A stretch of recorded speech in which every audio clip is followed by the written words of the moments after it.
से आपको बता घेराव मेरा नेक्स्ट स्टेप है और उसपे मैं कायम हूँ कि आज अगर मुझे मेरा प्रोग्राम रद्द किया गया है तो अपनी इसी मांग के साथ अगर 15 दिन में मान ली जाती है मेरी मांग, तो मैं क्या मांगे मौलाना?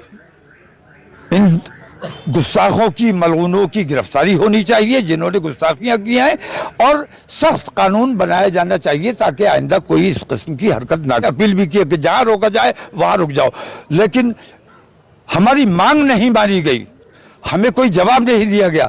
तो अब जब हम आएंगे तो रुकेंगे नहीं और पार्लियामेंट का घेराव जरूर किया जाएगा। मौलाना बरेली मन की बात कर रहा हूं, सरकार नफरतों की बात कर रही है, तो मेरे उनके एजेंडे को मेरे प्रोग्राम से नुकसान होने का अंदेशा था, इसलिए मुझे रोका जा रहा है। आपने ये कहा कि जहां रोका जाए, हम मनपसंद लोग हैं, कानून अपने हाथ में नहीं लेना है और पुलिस की मजबूरी है। पुलिस सरकार के इशारे पर काम करती है, अंग्रेजों के इशारे पर पहले काम करती थी, आज इन काले अंग्रेजों के हाथ में सत्ता है। तो हमेशा सच्चे हिंदुस्तानी, देश प्रेमी हिंदुस्तानियों पर लाठियां और गोलियां चलाई गई है, वही सिलसिला आज भी है। तो अमन का मुजाहरा करे, शांति का मुजाहरा करे और जहां रोका जाए वहां रुक जाए, दुरूद शरीफ का वर्द करे। रोक रहे हैं, आपको जाने नहीं दे रहे मौलाना तौकीर साहब। घेरा बना, जी जी घेरा बना मौलाना आपसे पूछ रहे हैं, बहुत लोग लड़कों को वहाँ लोग जो पहुंच रहे हैं उन्हें रामलीला ग्राउंड के पास डिटेन कर रहे हैं। जो लोग आए हैं मैं उनका शुक्रिया अदा करता हूं। मैंने पहले भी ये कहा कि जहां रोका जाए, हम मनपसंद लोग हैं, कानून अपने हाथ में नहीं लेना है और पुलिस की मजबूरी है। पुलिस सरकार के इशारे पर काम करती है, अंग्रेजों के इशारे पर पहले काम करती थी, आज इन काले अंग्रेजों के हाथ में सत्ता है। तो हमेशा सच्चे हिंदुस्तानी, देश प्रेमी हिंदुस्तानियों पर लाठियां और गोलियां चलाई गई है, वही सिलसिला आज भी है। तो अमन का मुजाहरा करे, शांति का मुजाहरा करे और जहां रोका जाए वहां रुक जाए, दुरूद शरीफ का वर्द करे। आपको रोका क्यों गया? सवाल ये परमिशन रद्द क्यों की गई है? ये सवाल पुलिस को देना चाहिए, इनसे सवाल किया जाना चाहिए और ये सवाल हुकूमत से किया जाना चाहिए। इसका जवाब मैं नहीं दे सकता। मैं अमन की बात कर रहा हूं, सरकार नफरतों की बात कर रही है, तो मेरे उनके एजेंडे को मेरे प्रोग्राम से नुकसान होने का अंदेशा था, इसलिए मुझे रोका जा रहा है। आपने उसमें लिखा कि दिल्ली घेराव, अगर दिल्ली घेराव लफ्ज नहीं लिखा होता तो हम इजाजत दे देते। दिल्ली घेराव ये पुलिस की तरफ से आपको बता, दिल्ली घेराव मेरा नेक्स्ट स्टेप है और उसपे मैं कायम हूँ कि आज अगर मुझे मेरा प्रोग्राम रद्द किया गया है तो अपनी इसी मांग के साथ अगर 15 दिन में मान ली जाती है मेरी मांग, तो मैं क्या मांगे मौलाना? इन गुस्ताखों की, मलऊनों की गिरफ्तारी होनी चाहिए जिन्होंने गुस्ताखियां की हैं और सख्त कानून बनाया जाना चाहिए ताकि आइंदा कोई इस किस्म की हरकत ना कर सके। ये हिंदुस्तान के लिए, हिंदुस्तान के अमन के लिए ये मैं मांग कर रहा हूं और इन मांगों पर अमल नहीं किया गया तो आज हमें रोका जा रहा है। हम रुक भी रहे और अपने लोगों से अपील भी की कि जहां रोका जाए वहां रुक जाओ, लेकिन हमारी मांग नहीं मानी गई, हमें कोई जवाब नहीं दिया गया। तो अब जब हम आएंगे तो रुकेंगे नहीं और पार्लियामेंट का घेराव जरूर किया जाएगा। मौलाना बरेली में और इस वक्त में संभल में कशीदा मौलाना बहुत ज्यादा बवाल हुआ जिस तरीके से संभल में खासतौर से हुआ इस टाइम में, क्या कुछ कहना है आपका? नहीं, मुझे उस पर कुछ नहीं कर रहा है। मैं सिर्फ इतना कहता हूं कि मुसलमान हक परस्त है, हक की बात करता है, बातिल की मुखालफत करता रहा है और बातिल की मुखालफत जब बेईमानी होगी मुसलमान इसी तरह रिएक्ट करेगा।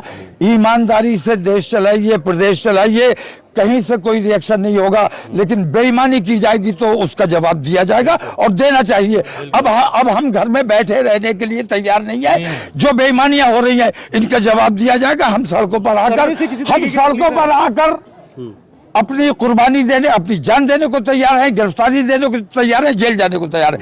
किसी भी किस्म की कुर्बानी की जरूरत है, हम तैयार हैं, लेकिन बेईमानों के खिलाफ, बेईमानों के सामने सर झुकाने को तैयार नहीं है। बहुत खुदा। हजरत मौलाना तौकीर रजा साहब का निर्देश था तमाम लोगों के लिए कि हमारी लड़ाई पुलिस से नहीं है, हमारी लड़ाई गवर्नमेंट से है। हम गवर्नमेंट से अपनी मांगे रखना चाहते थे, इसलिए रामलीला ग्राउंड मौलाना तौकीर रजा साहब जा रहे थे, लेकिन क्योंकि दिल्ली पुलिस द्वारा हमें यहाँ रोक दिया गया है और जाने नहीं दिया जा रहा, तो हम कहीं ना कहीं कानून का सम्मान करते हुए, दिल्ली पुलिस द्वारा हमें रोका गया तो हम यहाँ अभी रुके हुए हैं।